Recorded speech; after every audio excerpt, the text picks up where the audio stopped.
Si Congressman Abante, nadinig ko po yung interview nyo, sabi nyo po dapat pangalanan po ni Mayor Magalong. So ayaw nyo bang mag-present ng motion na imbitahan na siya kaagad para pangalanan na rin po niya? At sinabi naman po niya na willing naman po siyang imbitahan. Sabi nyo kanina, kahit sino masagasaan, wala tayong sasantuhin, kahit congressman, kahit senador. Here is the USB. Sinasabi, papaano nagkaroon ng insertion? Under the name of Congressman Saldico. Can you show this? Para lang sabihin di ako. Mr. Chair, with due courtesy. Wait, I have the floor. Yeah, I have the floor. Yeah, I have the floor. No, Mr. Chair. I have the floor. Yeah, just to, on the I have the floor. On the record, Mr. Chair. I have the floor. You did that. Alright, ano kaya itong laman ng USB na hawak ni Congressman Toby Chanco? Mukhang natakot yung mga alagad ni Saldico at alagad ni Tamba. Kala ko magbabatuhan na eh. Ha? Yung kabangayan ni Congressman Toby Chanco ay si Garin. Kilala nyo ba kung sino si Garin? Alam nyo ba ang tunay na pagkatao niyang representative yata ng Iloilo yan, yung si Garin? Mamaya po ipapaalala natin na dati na po itong nasangkot sa malaking issue. Malaking issue at magugulat kayo mamaya. Okay, bago natin ituloy, bago natin papasukin yung video, medyo mahina po yung video. Pero sa umpisa lang, static, na potol-potol. Nangyayari talaga sa hearing yan, humihina yung internet. Okay? Tuloy. Pero po tayo mag-concentrate, 2025 budget. Magkano po yung pinopose nyo at magkano yung aprubahan budget? Ang natatandaan ko po, Your Honor, the expenditure program ng page 5 was 900 billion.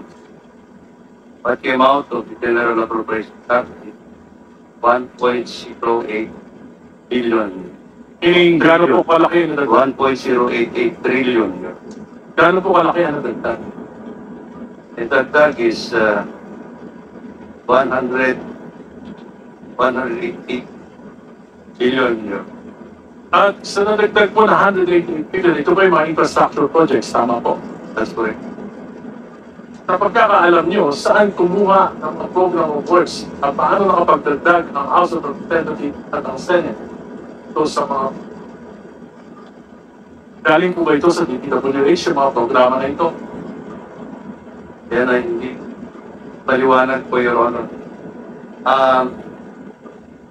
So ito po ay ginawa ng BICAM without their knowledge. So makakaalam lang po ng mga insertion na ito ay particularly yung BICAM, Senate Committee on Finance, and Committee on Appropriations of the House of Representatives. Tama. Po yan?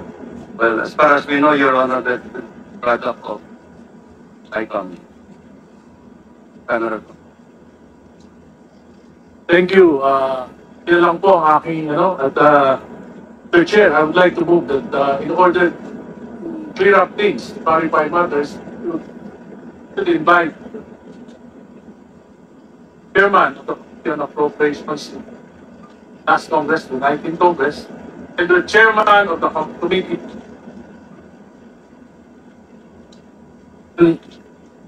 Congressman Saldico, and Oy! former Senator Facebook. Alright. So move, Mr. Speaker. You know, last August 4, I delivered a privileged speech questioning the, I think, mangled beyond recognition 2025 budget. And I was very specific on the automatic appropriations. Almost ang daming ginalaw. So hindi lang yung program appropriation, new general appropriations ang ginalaw pa yung program. In fact, towards my ending statement, I have said that 2025 budget is the most corrupt budget ever passed in the history of Congress. Sinabi ko yan. You know what? Nung araw sa time namin, pag may nag-mention sa previous budget, yung former chairman, tatayo kagad yan sa plenary. Magsasalita, question of privilege, individual and collective privilege, i-explain kung anong nangyari. Mr. Chairman, August 4 ako nagsabi, 2025 budget is the most corrupt budget. Hanggang ngayon, wala akong narinig na denial man lang sa previous chairman o sa previous members ng committee. Does this mean na hindi nila kaya i-dispute yung sinabi ko na Tama. 2025 budget is the most corrupt budget ever passed in the history of Congress? So I second that motion, Mr. Chairman. Nag-second I yung am motion. objecting on Alright. Nag-o-object. May nag-o-object ha. Ang kaninang nagtanong, nag-interpellate ay si Egay Erice. Congressman Egay Erice. At sumunod si Congressman Ungab. No? Nag-raise ng motion. Hindi ko lang alam kung motion o nag-move siya ng parang ini-invite niya si Saldico at si Grace po. Sila kasi ay parehong chairman ng Committee on Appropriation. Si Saldico sa Kamara, si Grace po sa Senate. At nag-second demotion si Ungab. Pero meron siyang mga sinabi, no? Dati raw, noong panahon ni Duterte yan ha, panahon ni Duterte, pag may concern yung halimbawa nagsabi ng corruption, tumatayo agad yung dating chairman. Ibig sabihin si Saldico kasi dati siyang chairman ng 19th Congress. Tumatayo agad at nag-i-explain, nagpapaliwanag, no? Nagdi-dispute na mali yan. Pero kay Ungab 2024 pa lang, sinabi niya na itong budget ng 2025 is the most corrupt. Pero wala man lang nag-dispute. Walang lumaban kay Ungab. Ibig sabihin, walang nangatwiran. Hindi pinagtanggol yung 2025 budget. Meaning, silent means yes. Ibig sabihin, corrupt talaga, the most corrupt talaga itong 2025 budget. Walang nagtanggol. Ganun yung ibig sabihin ni Ungab. And then, nag-second demotion nga si Ungab at mayroong tumahol. Isang aso. Ito. The motion, I am objecting on the motion. Chairman, I would like to know the reason why, because I would like to find out. If we're going to invite them here, are they resource speakers or they are members of the House of Representatives? Are we going to ask them questions? Are they going to answer it? We'd like to find out. Let cases be filed against the personality. Pero ang punto ko lang, Mr. Chair, I am appealing to our members, wag po nating ilihis na patuloy ito na nangyayari. Nagbago na ang chairman ng Committee on Appropriations, nangyayari pa rin. And tila ako, nung pag-aral ko ng 2026 proposed NEP, merong mga napasok na flood control projects na hindi nang galing sa baba. Mr. Chair, with due courtesy to my colleagues, yes, tumbukin natin later ang Committee on Appropriations, but for now, we have the officers that resigned. I'm not sure if it is already accepted, officials of the Department of Public Works and Highways. We need to know paano ito nangyayari. And also, Mr. Chair, if I move forward, the intent of this committee is to exercise of oversight powers to put in and instill measures para hindi na maulit. Instead of focusing on a single situation, as reiterated, as conveyed by my very good friend, Congressman Ungab, backup pwedeng, we can invite them. We can invite a colleague who is not a member of the four committees. So the former chairman of the Committee on Appropriation is not a member of all the committees here. Eh pwede naman niyang imbitahin. Why do we have to put on motion? Let us not make the investigation personal. Let us all work together so that in the 2026 budget, while we are ongoing the deliberation, let us identify yung mga singit na flood control projects, yung mga cat's eye na nandiyan pa rin at hindi pa rin natatanggal. Let us do our job by putting a permanent seal to dollies to all these anomalous things. With that, Mr. Chair, may I appeal to my colleagues? Yes, let's invite the personalities mentioned. Let's do away with motions and divisions of the House because we are losing focus. Balikan natin, ano bang iniimbestiga natin?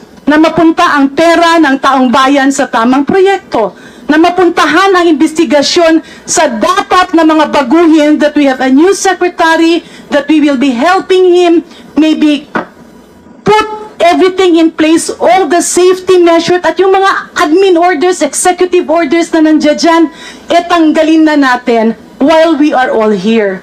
So again, Mr. Chair, may I repeat my appeal.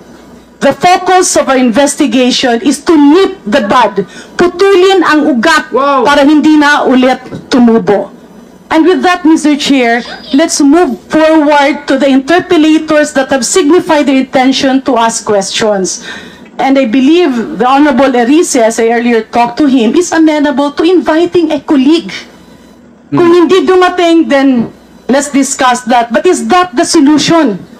Because any member of Congress will change, any committee chairman will change. But if the root of the cause of all of this will not be nipped, paulit-ulit pa rin itong mangyayari. Mr. Chair. Thank you. Alright. Ito yun si Garin. Pinagtatanggol nila yung mga amo nila, si Tamba, siyempre, at si Saldico. Gustong i-invite ni Congressman Erice at ni Ungab si Saldico para i-explain yung mga insertion dahil sila talaga yung gumawa niyan sa BICAM. At pinagtatanggol nito ni Abante at nitong si Garin. Hindi ko alam kung siya ngayon yung chairman ng Committee on Appropriation, Okay. Sabi ni Garin, putulin daw ang ugat. Ang ugat niyan, si Tambaluslos at si Saldico. Sila ang ugat na amo mo. Paano mo mapuputol yan? Tapos sinabi niya, nililihis daw. Kayo ang naglilihis. Hindi sila Ungab, hindi sila Erice, hindi sila Toby Chanko. Kayo. Alright? Ngayon, sino ba itong si Garin? Ito po si Garin, DOJ withdraws charges versus Garin. Others over Deng Baxia. Natandaan nyo naman siguro yung Deng Baxia. Ang daming bata na namatay dyan. Ito po ay January 27, 2025. Yung sinampa sa kanya. Ayan. Na-withdraw na po. Na-withdraw na. Basahin natin. The Department of Justice, DOJ, has ordered the withdrawal of cases against former Department of Health Secretary and now Iloilo 1st District Representative Janet Garin and 2 others in connection with deaths allegedly caused by the Deng Baxia anti-dengue vaccine. Nalit na po, na-withdraw na ang charges versus Garin. At ang DOJ po ang gumawa niyan. At alam naman natin, itong si Boying Rimulya ay kaalyado ni Tambaluslos. Itong si Garin, hinirang yata ito ng appropriation chairman. Ewan ko lang, hindi ko sure. Pero binigyan siya ng malaking pabor. Binigyan siya ng malaking pabor ng mga Panginoon dyan sa Congress at si Rimulya.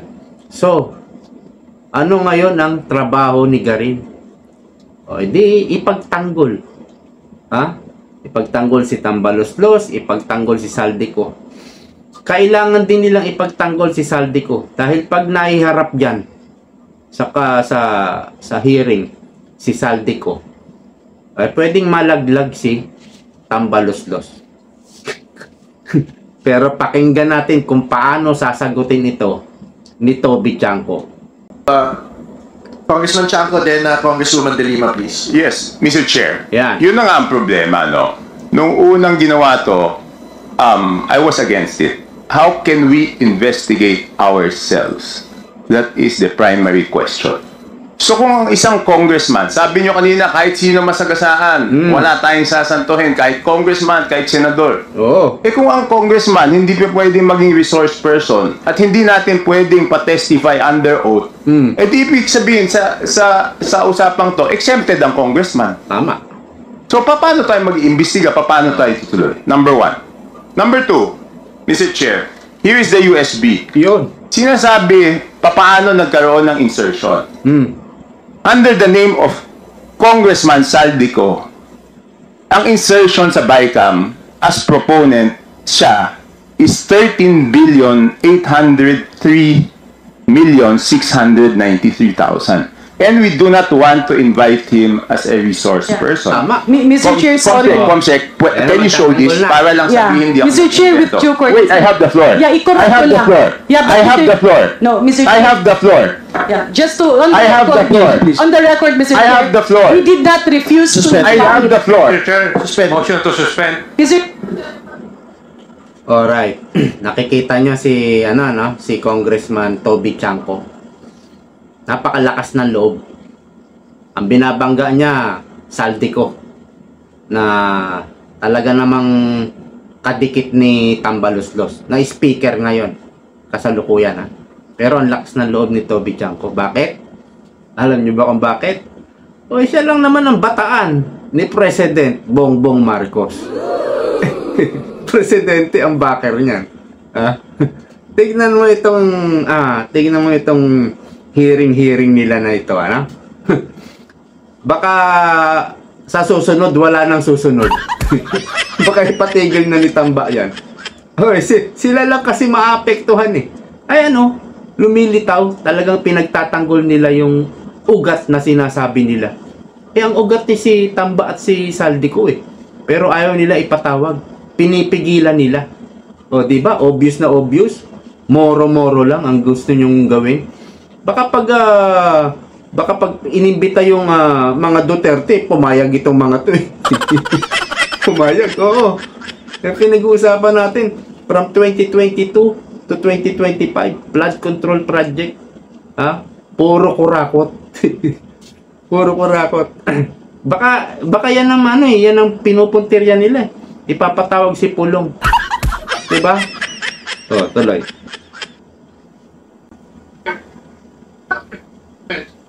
Suspended na. Suspended na, umihirit pa. Maya lang yan. Okay, Mr. Chairman, kanina po pinag-uusapan yung insertion, tinanong po kung ano yung mga natanggal sa 2025 budget at kung ano yung mga naipasok, no? Kaya po, pabor sana ako dun sa motion ni Congressman Erice na imbitahan talaga ang dating former chairman ng Committee on Appropriations, si Congressman Saldico, dahil kahit dun sa small committee, wala pong naibigay na report, no?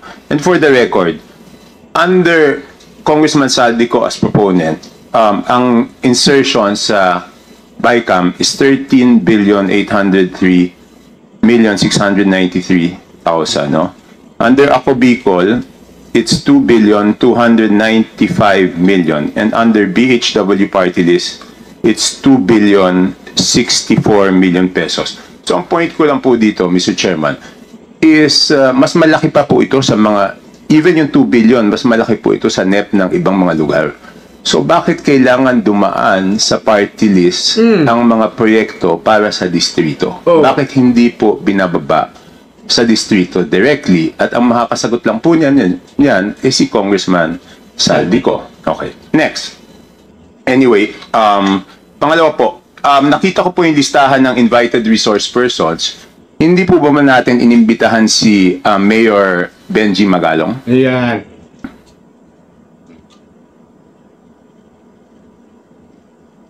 Not for this hearing, Your Honor. Pero iimbitahan po ba siya sa susunod na pagdinig? At the future hearing, Hindi, sa next hearing? Next hearing tanong eh. we have to discuss it first. Ayun.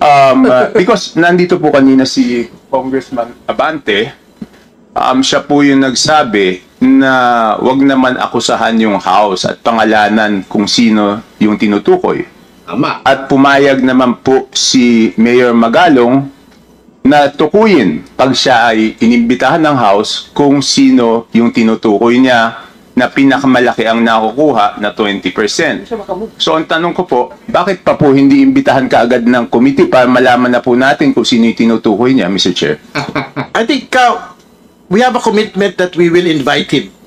But the commitment is not on the next hearing. Kasi Naku, malabo. marami po tayong pag-usapan. In fact, gusto natin isa-isahin. Yung mga Sims construction, hindi yung nagpakita. St. Timothy, hindi yung nagpakita. Ito yung alam ng mga tao na gustong malaman yung katotohanan eh. So, ibig sabihin, we are united with Mayor Magalong on his commitment against corruption. For him to name the 67 lawmakers, no question. But he will be required in this committee to do it under oath. State 67 lawmakers who are contractors first. Second, lawmakers who are allegedly receiving 30 to 40% kickback. That will come in due time. That is the commitment of this committee. Utot mo. Walang kasiguradahan na maiimbitahan si Mayor Magalong in the future. Ang tanong ni Toby Chanco, next hearing, may imbitahan ba? Hindi. So, ano yan? Kunyari-kunyarian lang yan. Hindi po yan magaganap. Ewan lang natin. Pero, wala eh. Ang sabi, didiscuss pa raw. Kasi, hindi pa alam, o hindi sila makapag-decide, kasi, wala pa sigurong sinasabi yung boss nila. Wala pang utos kung ano. Wala pa. Tiyak. Natatakot sila kay Magalong. Dahil alam nila mayroong ebidensya. Si Toby Chanco nga may USB.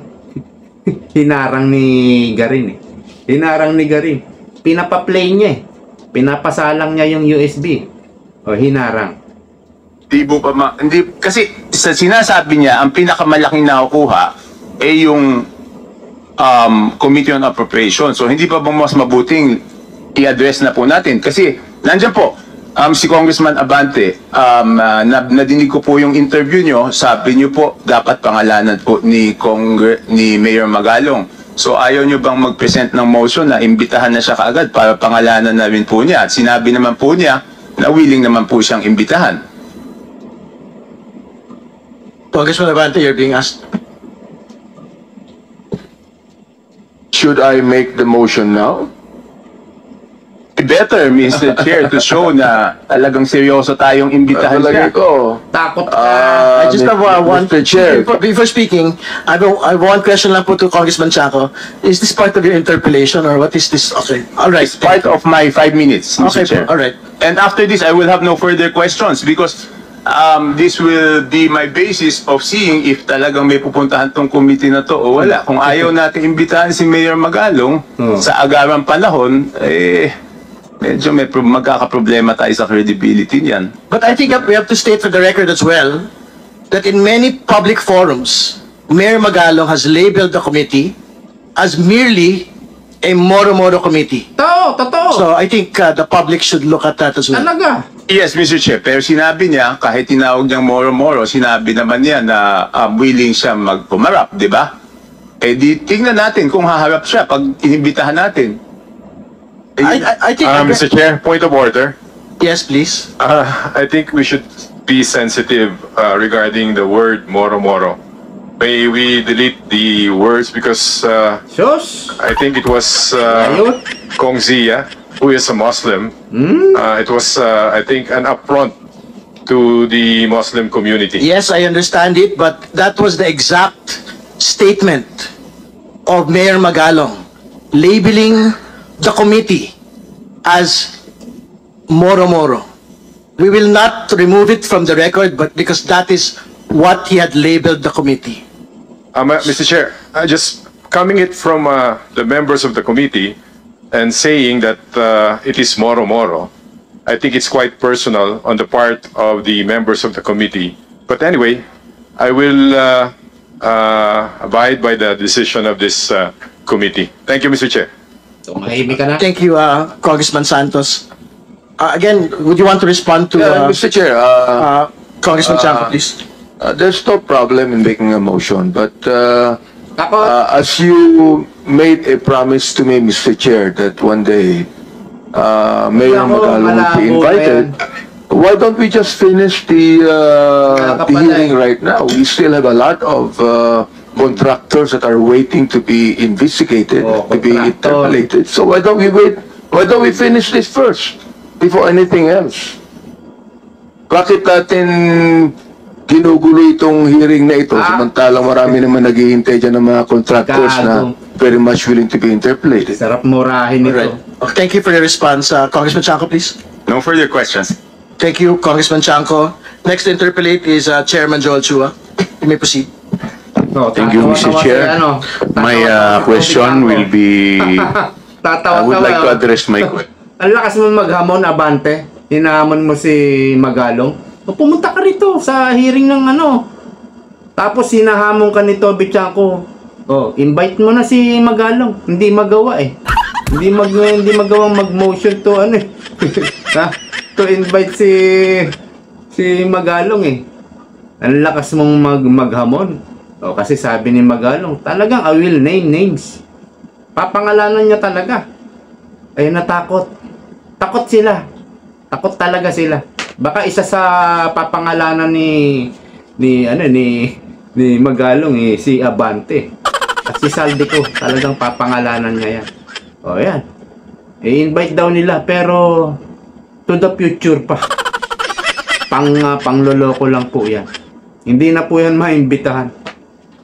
Itatanong pa nila kay Tamba yan. Ito po yung yung investigasyon na moro-moro talaga. Wala tayong mapapala diyan. Ipagtatanggol lang nila yung mga ugat.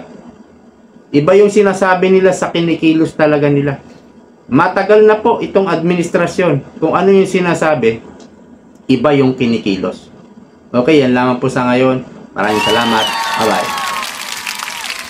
See you po next time.